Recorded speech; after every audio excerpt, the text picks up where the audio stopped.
All right, Jesse, how's it going? I'm doing fine. How Uh, about you? I'm doing good. Just woke up a little bit ago and I feel energized, ready to talk. Um, Yeah, the jet lag. Yes, always ready. yeah. And yeah, so it's early morning for me, but it's getting into the evening for you, right? Yep, since it's spring, the sun is still up. Oh, gotcha. Cool.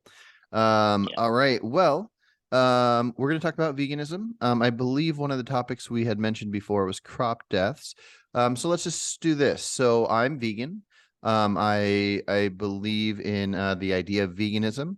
And how about you tell me why maybe I shouldn't? Well, per se, the idea of veganism is not bad on paper, but on practice, I don't believe it's sustainable for the entire world. Hmm. Okay. Um, okay. And what is your reasoning for that? Okay, first reasoning is the type of farming involved. Basically, farming in order for veganism to be extended to the whole world, farming's got to be more intensive. Basically, expand more land and compete with herbivore and grazing animals. Second, desertification, especially since in this era, since the climate is getting hotter, and basically to introduce new crops, you have to basically import and export, and that's basically a lot of CO2 going in the air. Hmm. So, in, even if it could be sustained to the entire world. Basically, it would mean basically removing a lot of forest and plants, basically removing biodiversity as a whole. Hmm. Gotcha. Okay. Well, so here's the thing. So I know little bits about the topics that you're talking about. I don't know a lot. I wouldn't say I'm an expert. But it seems to be similar to how people talk about diets. Some experts will say carnivore diet is perfectly fine, and some experts will say that a whole food plant-based diet is perfectly fine. You'll have people say that all the crops that we grow to feed animals, if we replace that with just or not even replace it but use those or replace them with other crops, then you could feed all the humans there are. And but plenty of people will say that you can't do that. So I don't know if that's a route I can go too far down. Um i because I think what might be best would be that we can individually do what is best.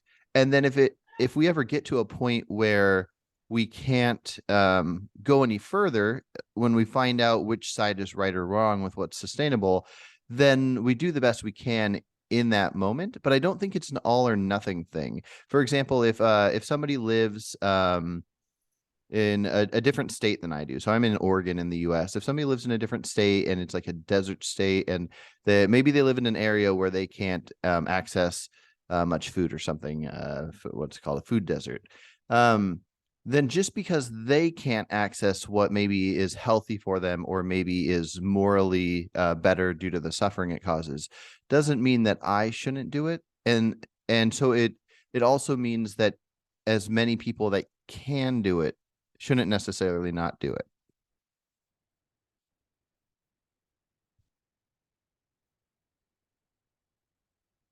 Either way,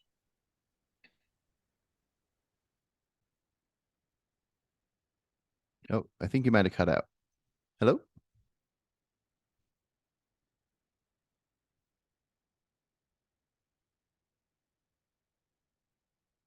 Oh, all right. He cut out. Oh, there we go. Hello? Oh, it says connecting audio. sorry, Okay. man, connection jumped away. It's all right. I Man, can hear you now. it's a bit of a problem. All right, good. Anyways,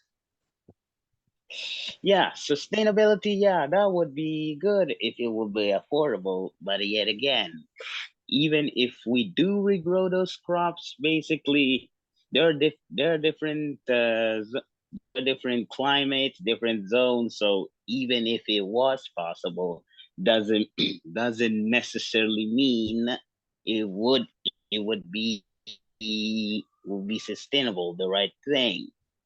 Mhm. Also, on many other discussions is about diet and diet and stuff and confrontation between meat eating and vegans. Those I debated also those and yeah, many of the reasonings is basically confrontations. Hmm. Gotcha. Yeah. Well, Yeah. so I don't know. I think it's complicated. So my point when it comes to veganism, I focus on the suffering. I don't think we Mm, should needlessly make anything suffer that can suffer. Um so I guess maybe let's just start there. If you're up for it. I don't just because I yes, don't. I'm up for it. Okay, so let's take something like a fur farm. So you have Mm. a bunch of minks being crammed into tiny cages.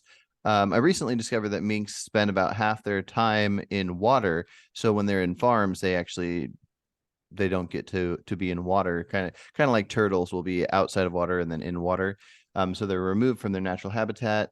Their flesh isn't used for any form of eating or anything. It's just that they're in cages, so we can have fur for people to have like fur coats and stuff like that. What would be your stance on this?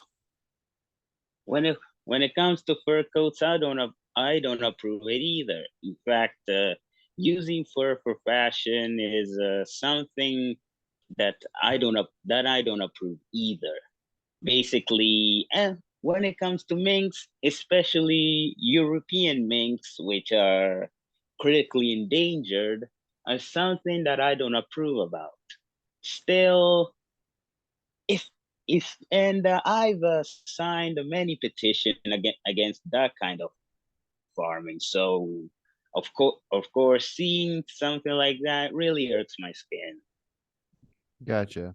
Yeah, and that's essentially how I view veganism is figuring out what degree we need something versus what we don't, Mhm. and then putting that in place, at least looking at it morally. And so like how I usually view any topics is I'm either convinced or I'm not. So I've been convinced that I don't need to eat animal products to be healthy and fine, and so I don't do it. I don't know exactly to what degree I stand on this, but what I would say is if somebody is convinced that they need animal products to survive, then that's fine. I think people should care about protecting themselves and being healthy. But when it comes to similar to for fashion being kind of a waste of making something suffer, I would say food just for taste is a waste of making something suffer. So you might argue that you think you should eat certain types of healthy beef or chicken or something where it's like grass fed, hormone free, whatever. But something like hot dogs or chicken nuggets, ice cream, cakes, cookies, all these things that are unhealthy, I would say that it's not good to make something suffer just so we can enjoy a taste if it's not something we need to survive. Well, although that is also true, it's not entirely true that we meat eaters eat just we basically kill meat just to suffer. If we have to judge by that degree, then many animals, when it comes to pleasure eating, basically enter that category, and especially in the wild, when it comes morality is thrown out the window. So if you find an easy way to find a meal, then basically that's the way it's gonna be, and it's gonna expand to the generation. For example, as bad as it is, many animals tend to eat the prey alive, and Mhm. basically when it's alive, it's still suffering, still conscious. So eating meat, yeah, does involve killing, but so is does eating plants. In, Mhm. so if we go just by that for pleasure of eating flesh, then I then if it comes to us, then it comes to every animal that eats meat because uh how should I say? Basically, finding a way uh to basically eat your food in the best way possible. We do it one way, they do it another. Just because it's viewed by a human lens, how we do it, then their their view they wouldn't mind if if that's about eating meat and the way we do procure our meat, then then that's just fair. Mhm. Yeah. Well, I think it's complicated. I think bringing in other animals makes it complicated because we can reason with each other. We can talk and we can share our ideas. Like we build societies and create laws, and we at very least create moral ideas that we share with each other. Um, and and we can do this because we can reason with each other. We could see our friend smoking a cigarette and say, hey, I really, I care about your life. I don't want you to die of lung cancer. Please stop smoking. We can't really reason with animals. So in my mind, probably the best approach would be that we keep ourselves separate from animals as much as possible. And but as far as ourselves, as far as what we can achieve and come across, sure, if somebody is so poor that they have very limited options and whatever they're eating, they're just eating. I agree with you. But somebody that goes shopping and can find things to buy, even let's say a meat eater, you can buy some beef, you can buy some chicken, you can buy some eggs, you can buy some milk. But if you have an option to buy these animal products or these fruits and veggies or rice and beans, and you purchase a cake that has dairy in it. And I think it's safe to say that if we do not need dairy, the dairy industry, how cows are treated, is pretty horrible. So you might say, okay, for my health, I'm willing to let these cows be treated horribly. But to take a bite of cake, I would say that even if you are going to do it because maybe one's addicted to it and they just can't stand not having it, it's hard to fault people for their addictions, but I would say that they should at least stand by accepting that they should not be doing it. Yes, yeah.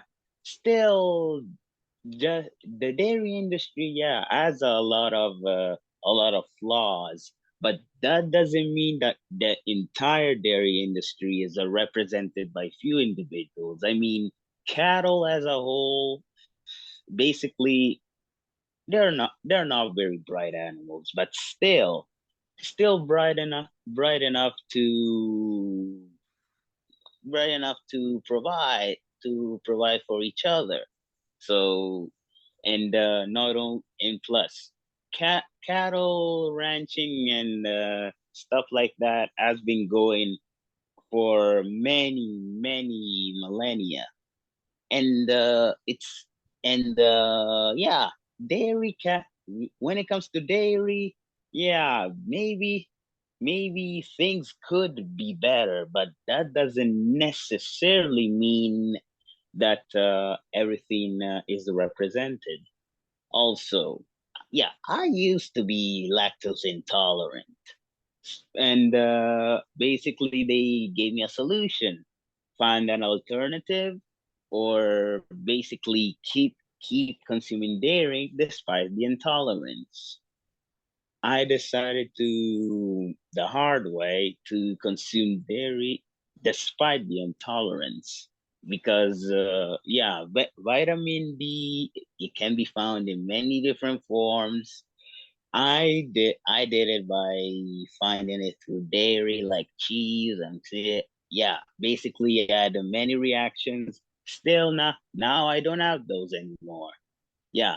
the dairy industry may be, yeah, may be controversial. That's true because there are many dairy industries that basically got away with serious crimes. However, that's not true for all of the dairy industry, especially since cattle is also used for regenerative farming, and doesn't exclusively being refined in cages. Because had Mhm. that been the case, then of course the dairy industry will cease to exist. But since that's not the case, then that necessarily mean that the dairy industry, all dairy industry is evil. Yeah, for sure. Do you get your dairy specifically from a good source? Yeah, from good source, especially milk, butter, cheese. Yeah, Okay, so these are from farms that are like grass fed, free range, not yeah. just your typical most Not popular milk not you'd just find the, in a store. no, not only that. Yeah, especially grass fed meat, and make sure that it's grass fed. Hmm. Awesome. Well, I think that's a good step in the right direction. I know a lot of people would say that it's just as harmful or it's at least harmful. But I would say any step in the right direction, anything getting away from factory farming, I would say is good. And because again, like the idea is the suffering. If you found that the best way to get your vitamin D in was through milk, I'm sure there's lots of room to talk about various different things. But if you do that, you do that. I guess I would just say that if I don't know if you care about animal suffering, but I would say keep doing that. Drink your milk to get your vitamin D, and but maybe if you don't need to eat cake to get vitamin D, so maybe when you get cake, make sure it doesn't have the dairy in it. Another thing I wanted to say Mm, before I forget real quick though is you made a comment about the suffering that goes into to getting crops, and I was talking to JD from Garland Farms last night, and I learned something I didn't know. It was similar to pesticides. There's something called rodenticides, which is a mhm. poison essentially for rodents, and I guess maybe it's mostly used in orchards. Um, and they have slow, painful deaths. And I think this is horrible. I think it's something that would be great if we figured out a way to fix this. I imagine a future where there are machines that have sound waves that make rodents not come near a certain radius. And so, yeah, I think these are important things to think over that I think a lot of vegans probably do not think over. Um, Now, I do, if something has to die, I prefer it to die a quick death. So I've heard about hunters that are hired to hunt animals that will destroy crops. And so there's like a whole list of animals that will be hunted that way. And if they're hunted and just shot and taken out of their misery to protect our food, I'm in favor of that unless we find a better way. But so same thing would go for like factory farms or any other farms. Is if we can't figure out a way to end the deaths, if the animal products are needed for people's health, if at least people think they are, then I think we need to do everything we can to get away from the suffering element, and then just have it be little suffering and then death. Yeah, I also agree. Well, that could have been possible if the Garden of Eden still existed. Still, there's until then there is still no way to avoid animal suffering. For example, rodenticides, as you just explained, yeah, they are used on small rodents like mice, gerbils. Still, mice and gerbils are pretty abundant all around the world and have very fast spawning rates. So why wouldn't I wouldn't really focus about the population, but more about the damage they can cause. If we have to get rid of rodents, then we should increase number of predators that hunt rodents. As for bigger animals such as wild boars, who basically are a problem everywhere, especially here in Rome, since people are not collecting the garbage, wild boars are spawning everywhere. And knowing how dangerous can be, basically people are asking a permit to take them out.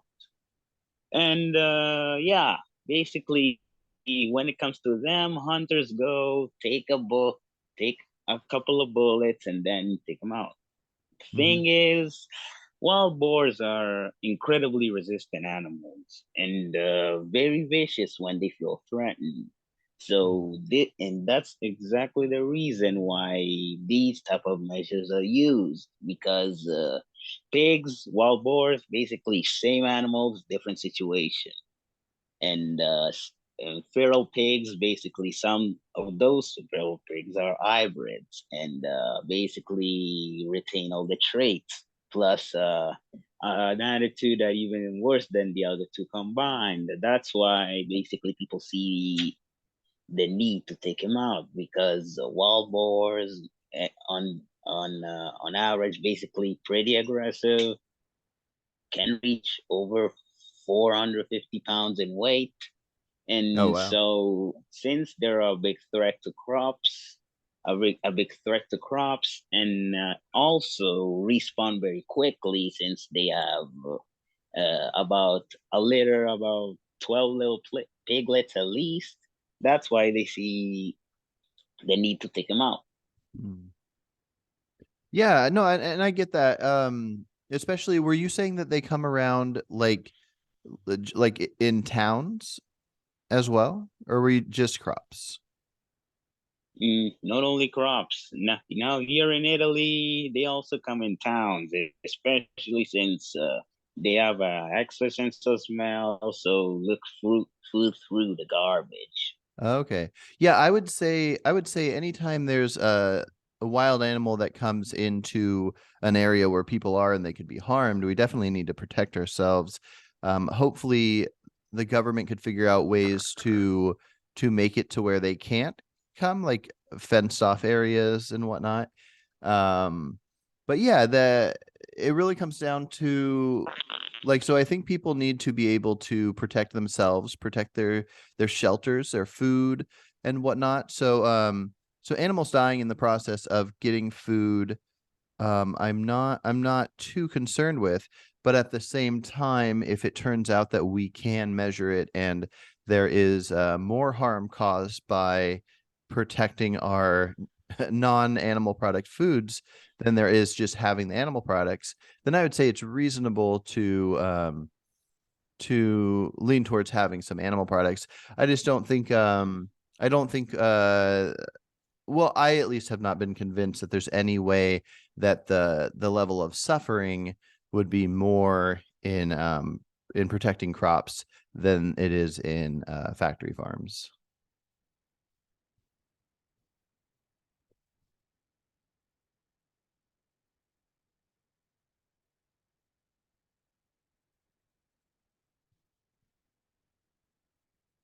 Hello? I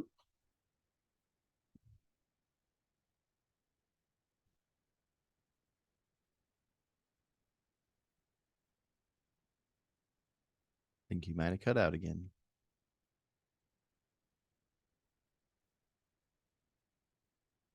Hello, Jesse?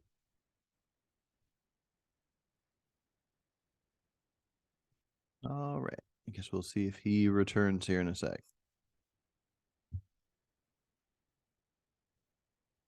Trying to think of something I could say in the meantime, but I can't really think of anything. Hmm.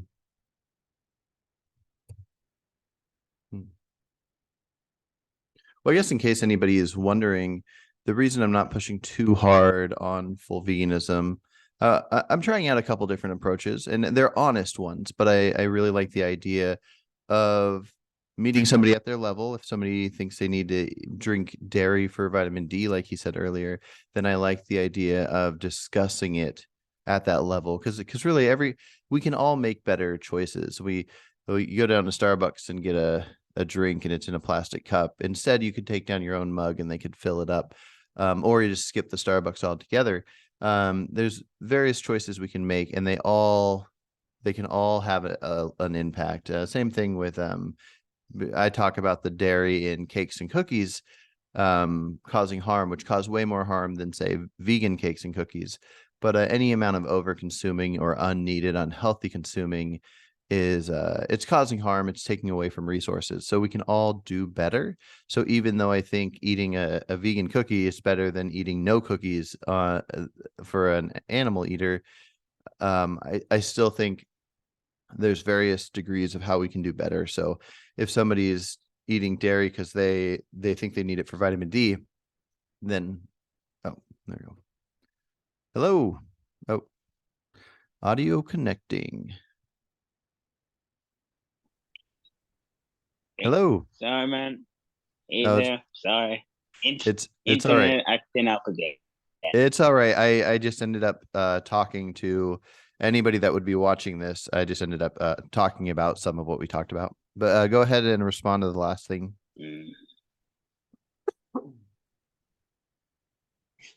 So, what was the last thing? Thing was acting up. Phone was acting Um. up. Oh, I was saying. Well, hold on one sec, actually.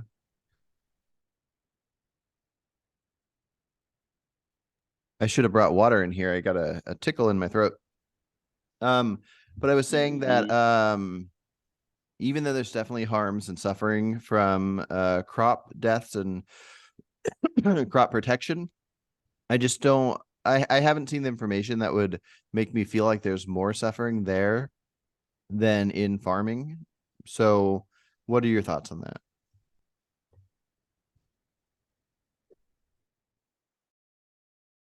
Just oh,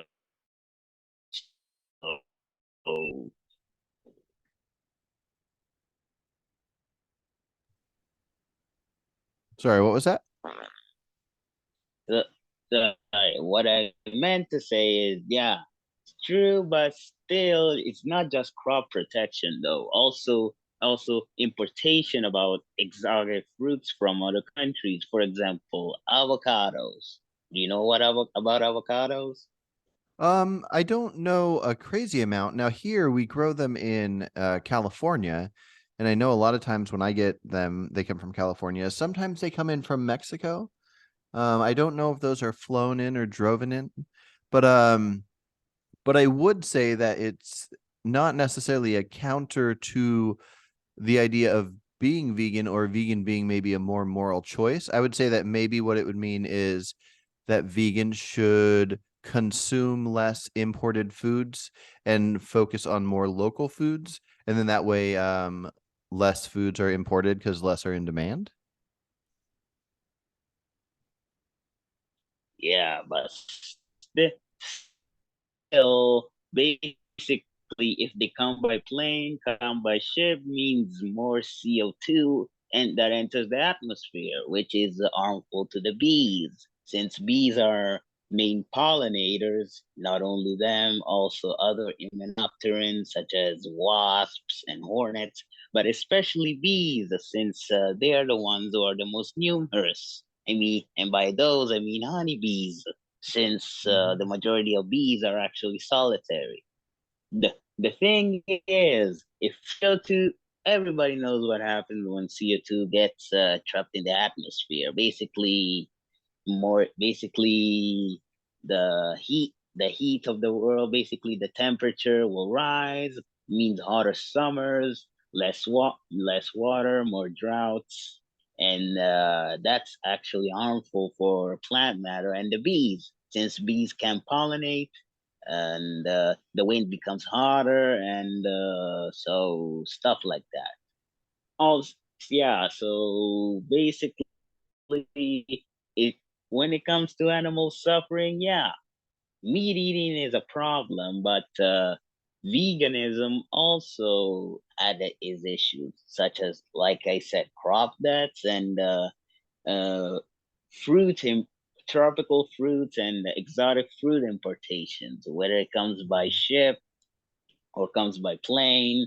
Basically, it's CO2 and it's harmful to the environment, not only to environment but also the bees. Yeah, yeah. No, I mean, and that's a fair point. I don't think it's a point against veganism. I think everything has its issue. We can talk about issues with dairy, issues with honey, issues with various different things, and one of those issues could be with flying exotic fruits over.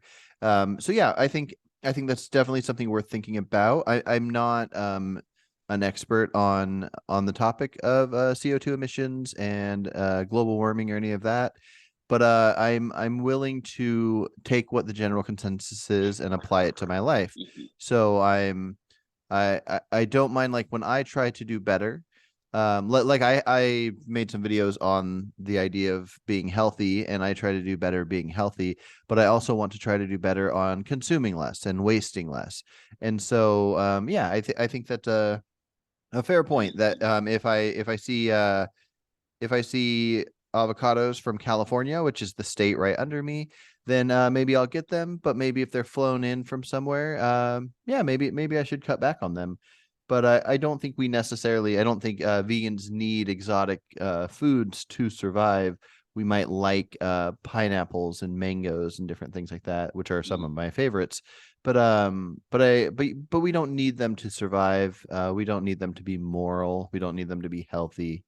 They're just extra things that we'd have to look at what's a reasonable amount to have. Mhm. Mm. All right. Anyways, also basically other arguments that I've seen flown upon is basically confrontation between animals that are supposed to be carnivores but are actually vegan, and that if they can do it, we can do it. And Mhm. basically the three main animals that often get confronted with, aka elephants, gorillas, and tortoises. Still, there are certain behaviors that part of the vegan community don't know about.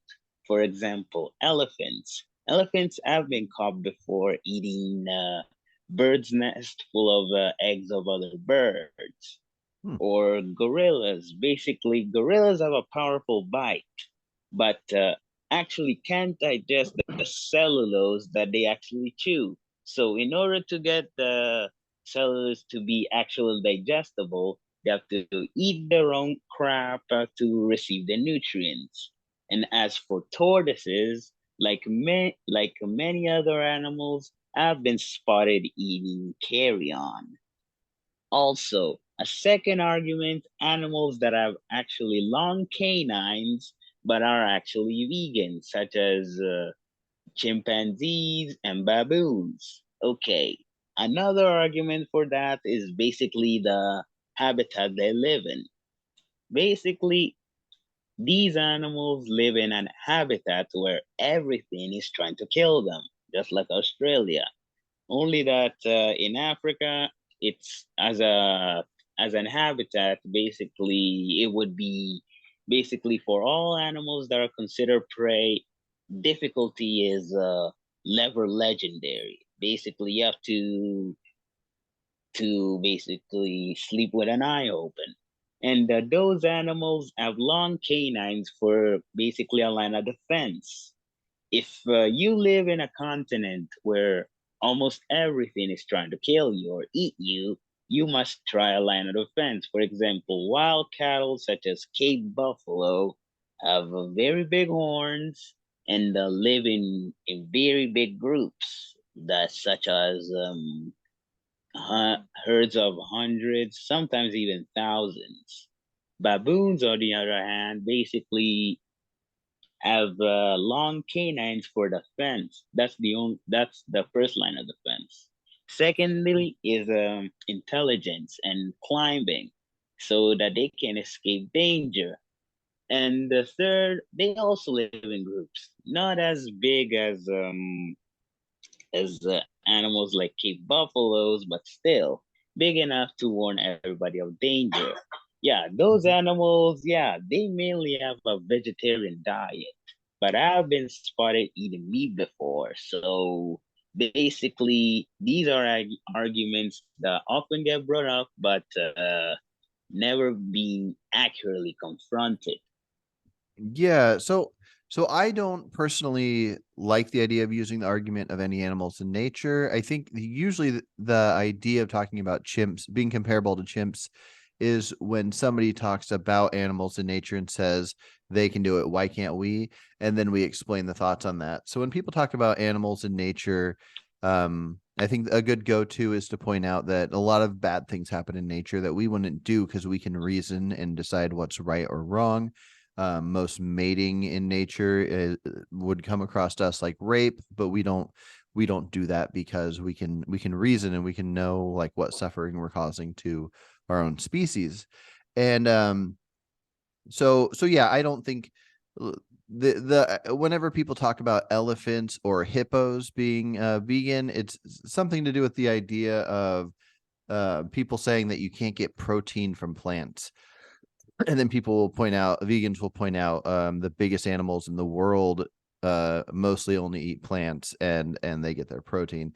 So again, that argument doesn't necessarily mean anything to us. It's kind of just a quick counter to a bad idea. But yeah, I don't think when it comes down to, let's say we're just talking about morals, when it comes down to the morals of how humans treat other animals, I don't think we have to look to other animals that might be vegan or not vegan. We just have to figure out if we have good reason to believe that we don't need to eat animal products, and then we don't harm animals based on that. Or if we have reason to think we need some animal products, then we have to discuss which elements of animal products that we don't need, like I was talking about with the cakes and stuff, that therefore we're not going to cause extra harm past what we need for adequate nutrition. Mm. Yeah, adequate nutrition is fair, all right. Some may decide to eat only plants, and that's fine with me. The problem is when basically start the allow minority, because there's always a allow minority everywhere, starts to dictate you what you should and shouldn't eat. Basic, yeah, basically, and also there are better way to protest, like taking meat and burying it or spilling milk on the ground. It's not gonna help the cause. Actually, it's gonna make it worse because that means more animals are gonna get killed or fed more to increase milk production. So basically, yeah, it is a way to expand the minds of people, explaining the suffering of animals, the dark secrets of certain industries like dairy, for example. But Mhm. there are better way to protest. And yeah, if we're discussing nutrition, yeah, there is a way to introduce veganism and stuff. But still, they the approach to issues like these, basically, it's done the wrong way. Yeah. No, I strongly agree with you. I haven't seen the meat dumping out like you're talking about, but the other day for the first time I saw some kind of protest where some people went into a store and started dumping out all the gallons of milk. And it's hard to criticize people's choices without knowing maybe possible outcomes or reasonings, but I see the same thing you see there. If you dump out a whole bunch of milk, that's just going to make that much more milk in demand. You just wasted the suffering that came from the cow to get that milk. So I don't think that's good. And yeah, I think there's a lot of vegan protesting that I think is a bad approach. I'm not a fan of people going to like small farms, like the free range type farms, and stopping trucks from going through, and arguing to death with the owners of these small farms, since the bigger issue is factory farming. So what I would say I think is some of the best vegan protesting is something, I don't know about protesting, but something like when people are out on the streets showing videos of what the factory farms are like, because I think that's the problem is a lot of people, if they don't see what's happening, they don't care. And so to be shown what's happening, like this is happening, do you care about it? And then people can open their minds up and go, oh, okay, I'll support this small farm instead of typical factory farm type stuff. And so yeah, I definitely see plenty of vegans doing it how I would call a wrong approach to getting the message across.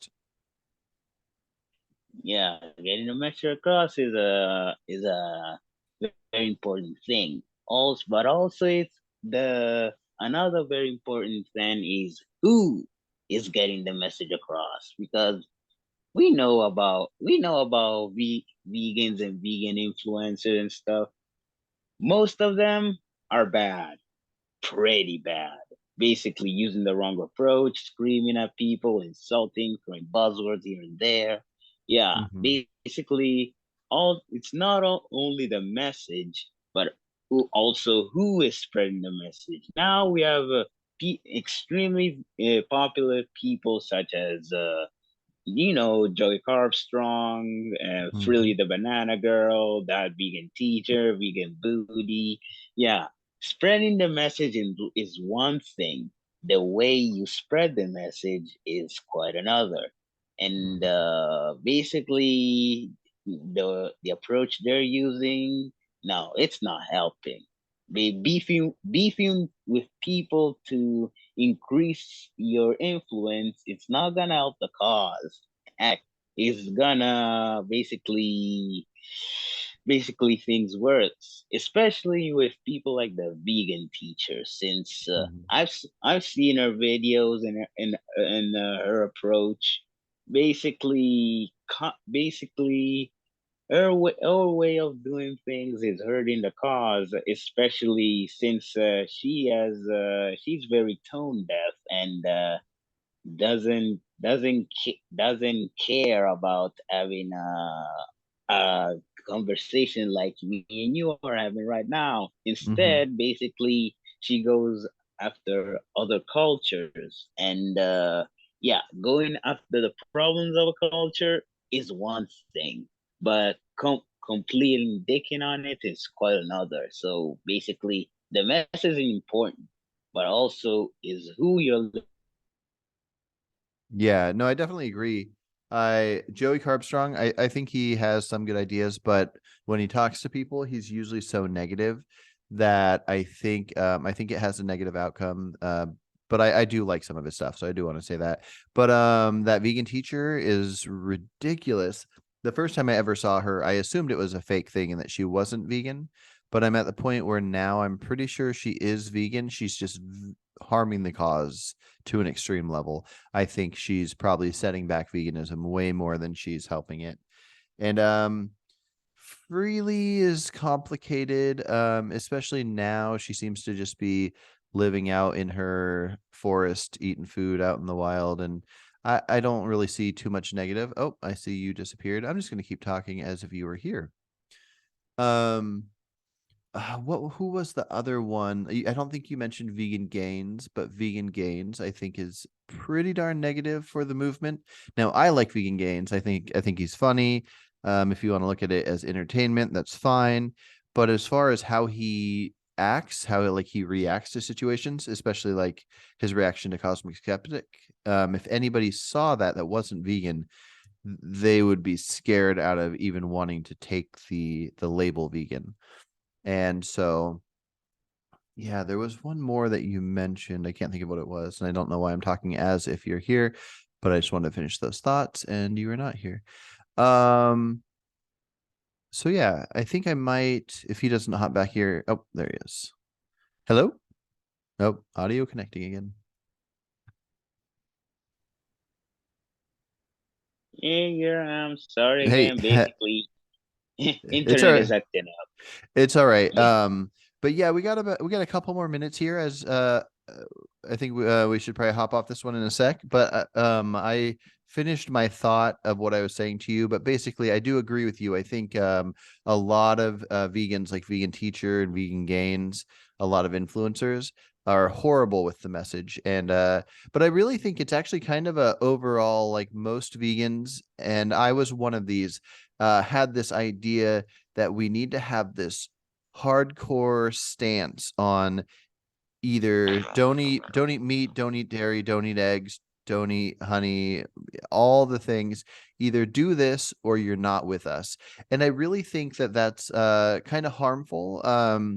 I think that that idea basically makes there not be able to be a conversation for meat eaters to talk about suffering and how to talk about things like not wanting to support fur farms and not wanting to support factory farming, when I think if we all work together, like, it sounds like you don't like the idea of factory farming and suffering of animals, but you want to eat meat and dairy and whatnot.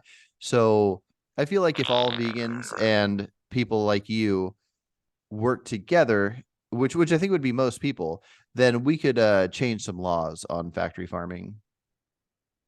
Yeah, basically that's what I wanted. Basically, uh, replace factory farming with regenerative farming, and basically improving the quality of food by basically removing the harmful things such as factory farming, harmful practices like using pesticides and stuff, Hmm. basically things that basically are stuck to our food.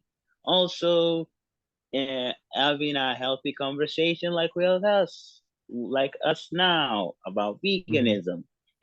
Instead of militantly trying to change people's minds or tricking them to eat something they shouldn't eat, or basically calling names, because the more we do Hmm. that, the more the cause will become unimportant.